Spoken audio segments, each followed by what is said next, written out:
Adira, Adira, Adira, on the island so bright, with the Torah in her heart, she shines a light. Adira, Adira, Adira, always happy and free, in a joyful adventure we will be. Adira, Adira, Adira, our island girl is here, with the Torah in her heart, she is so dear. Adira, Adira, Adira, cheerful all the way. In our island paradise, we'll jump and sway. Adira!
Shalom, Torah Trained Kids. It's me, Adira, the Israelite girl, back with another awesome adventure from our Passover series. And guess what?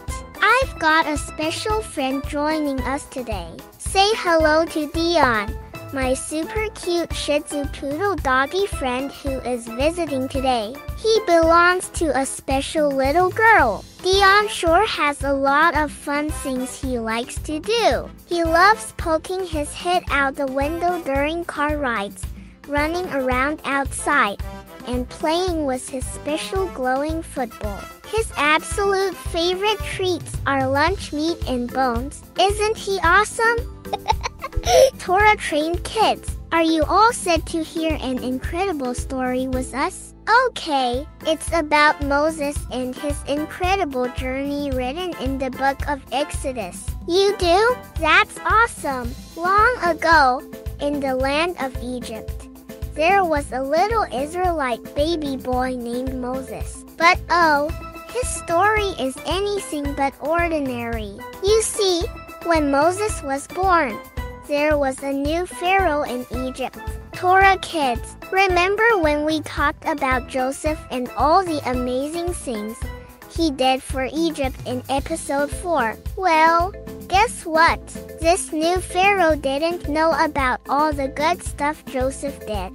And that's when things started to go bad for our Israelite ancestors. This Pharaoh started making some pretty mean rules for the Israelites and made them work super duper hard as slaves. It was so hard for the Israelites to be treated that way, and they cried out and prayed to Yah to help them. And Yah heard their prayers. You see, when Moses was born, his mommy saw that he was a beautiful baby, and she knew she had to protect him from the not-so-nice Pharaoh. So, she made a special basket out of reeds and hid him among the tall grass by the Nile River, because she wanted to protect him from Pharaoh's cruel rule. Moses' big sister, Miriam, watched over him from afar, making sure he was safe. One day, guess what?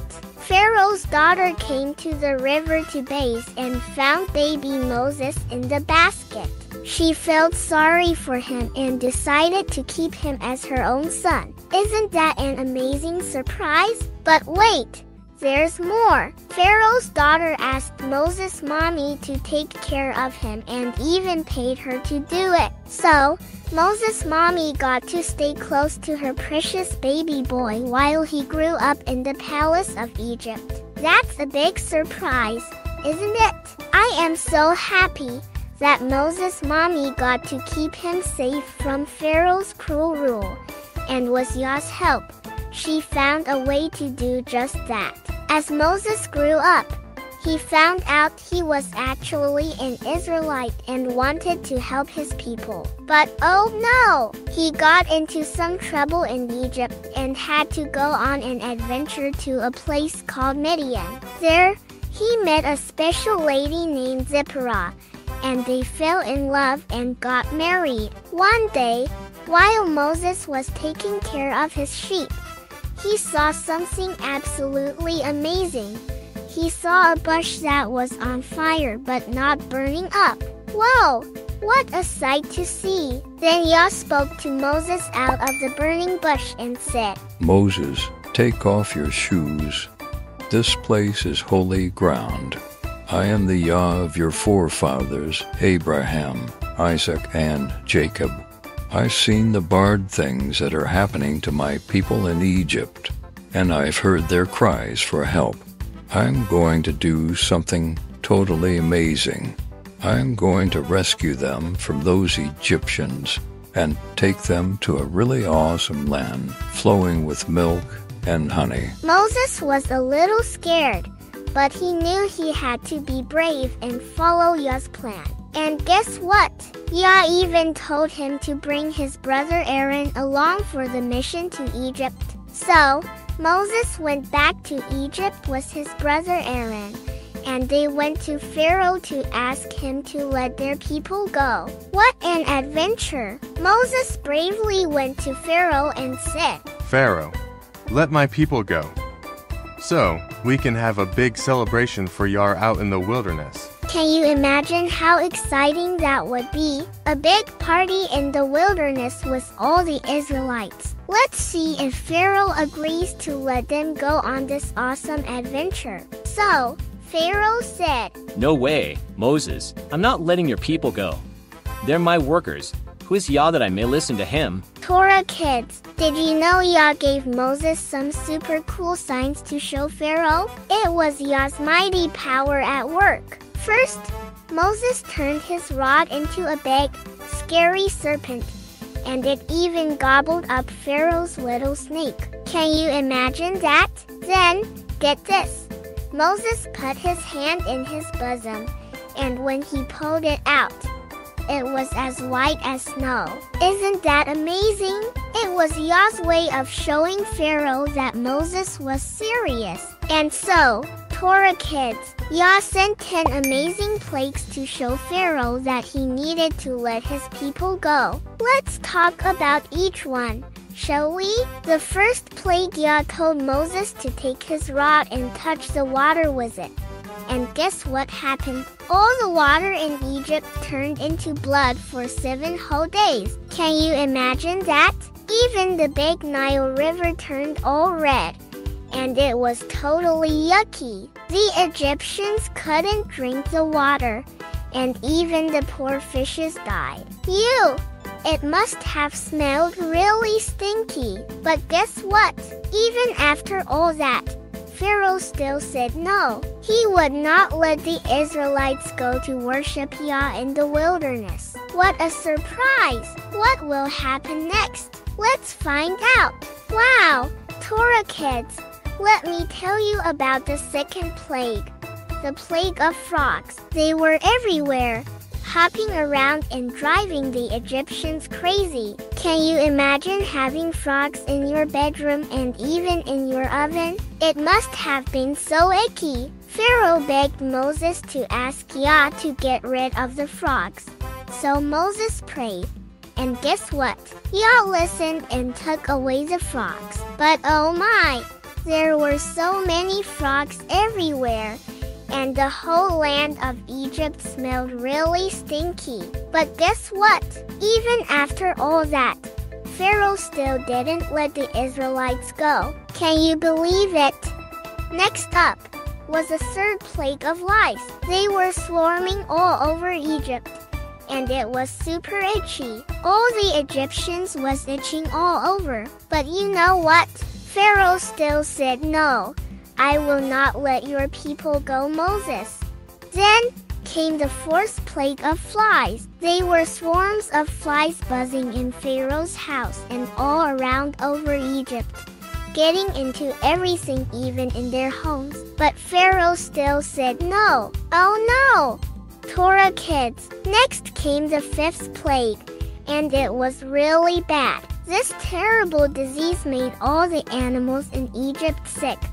The horses, camels, and even the donkeys. They were all feeling really sick, and some of them even died. Can you imagine how sad that must have been? But even after seeing all the hardship, Pharaoh still wouldn't let the Israelites go. He was being so stubborn. Yah sent the sixth plague of boils. Can you imagine? The Egyptians were covered in these painful, yucky sores all over their bodies. Ouch! That must have hurt so much. But even after all that pain, Pharaoh still said no. He just wouldn't listen to Moses and Yah.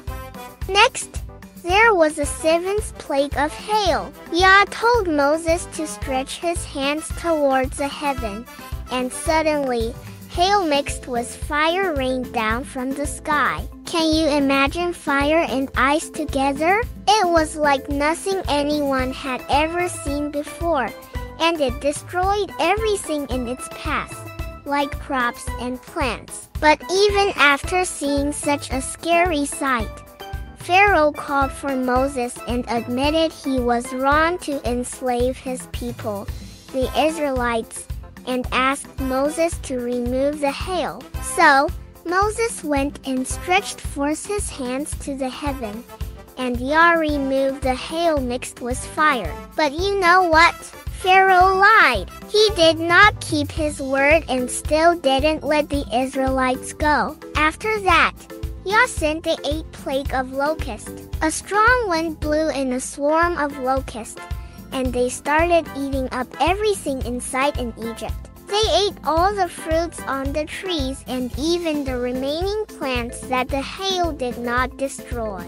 The ground looked black because there were so many locusts. But despite this scary sight, Pharaoh still said no and refused to let the Israelites go. Torah Trained Kids. Then came the scary ninth plague of darkness. Yah told Moses to stretch out his hand, and suddenly darkness spread all over Egypt. It was so dark that the Egyptians couldn't even see their hands in front of their faces for 3 whole days. Wow! Can you imagine? It was like being in the deepest, darkest night forever. No one could see anyone else or move about for 3 days. Oh! It must have been so scary and spooky for the Egyptians. Yet, stubbornly, Pharaoh still said no and refused to let the Israelites go. But Torah Kids, guess what? Did you know something super special about the 10 plagues? None of them even bothered the Israelites who were living in the land of Goshen. Yah was like their super duper protector. Isn't that amazing? Yah always looks out for his special people, the Israelites. So cool, right? Hey, Torah Kids, and that's only part of the amazing story of Moses, the baby in the basket, and the burning bush. Did you enjoy learning about the plagues? They were pretty serious, right? But guess what? There's one more super duper special plague coming up, which is the 10th plague. And you will have to tune into episode 6 to hear all about it. You won't want to miss it. It's like the grand finale of an amazing show of Yah's power and might. Awesome! Okay, wonderful Torah Trained Kids. Let's see how well you have listened. Did you catch those 3 special words with stars in our story? If you did, that's super awesome. Those words are like secret clues that will come in handy for the questions up next. And guess what? If you need a little help, don't hesitate to ask your mommy and daddy. Are you all set for the questions? You got this. Okay, first question. What did Moses' mommy make to hide him in?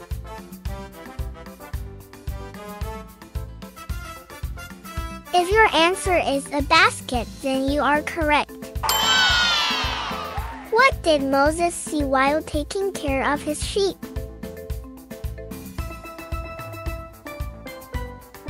If your answer is a burning bush, then you are correct.